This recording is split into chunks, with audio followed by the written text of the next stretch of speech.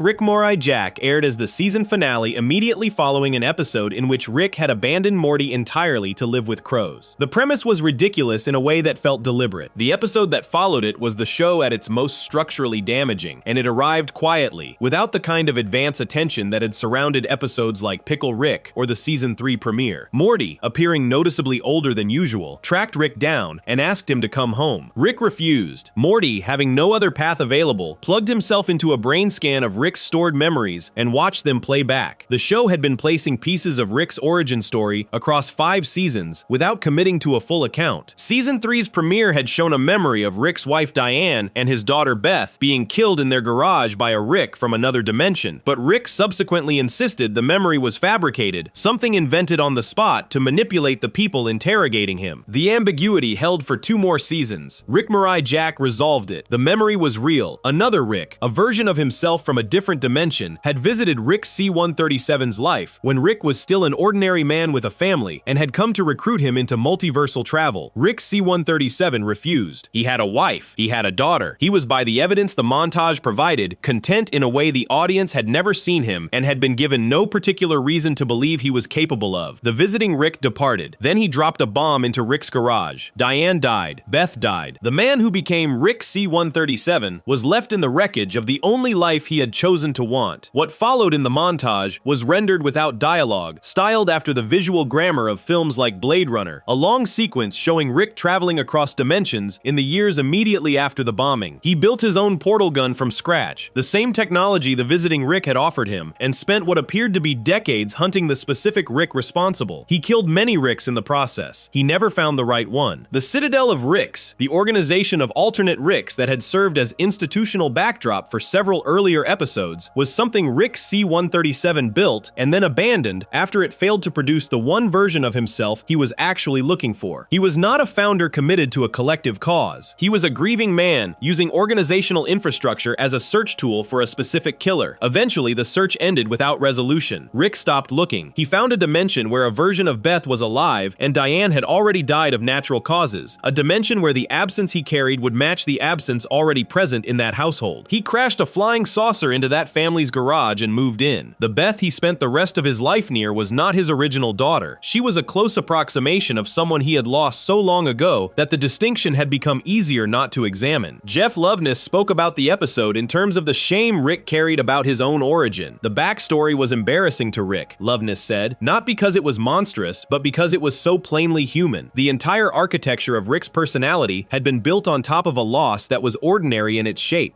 A man lost his family and spent the rest of his life unable to locate a way back from it. The methods were extraordinary. The wound was not. Rick Mirai Jack reframed 5 seasons of characterization without replacing any of it. The garage as a location carried different weight once the audience knew it was where his original family had died. His compulsive avoidance of therapy, the performance of indifference across hundreds of adventures, had a specific root once the show named it. The nihilism that had been presented as a philosophical stance, argued for across many episodes with apparent conviction, was a grief response that had run long enough to calcify into something that passed for a worldview. Showrunner Scott Marder described Rick as the founding father of the Citadel in the episode's commentary material, a title that sounded like power but functioned as biography. Rick built an entire civilization of himself in the service of a revenge project that ultimately failed. When the project ended, he did not return to anything. He borrowed a family. He moved into a garage that looked enough like the one he had lost. He spent the remaining years of the show protecting people who were not quite his people from threats that were entirely real. Rick C-137 was not a man who had reasoned his way into believing nothing mattered. He was a man who lost the things that mattered most to him, failed to recover what he had lost, and spent decades converting that failure into a system of thought that made grief feel like intelligence. The show spent 5 seasons building that conclusion, and one quiet season finale delivering it without fanfare inside a brain scan on a Sunday night in September. If you enjoyed this video essay, make sure to subscribe. Thanks for watching, and I'll see you in the next one.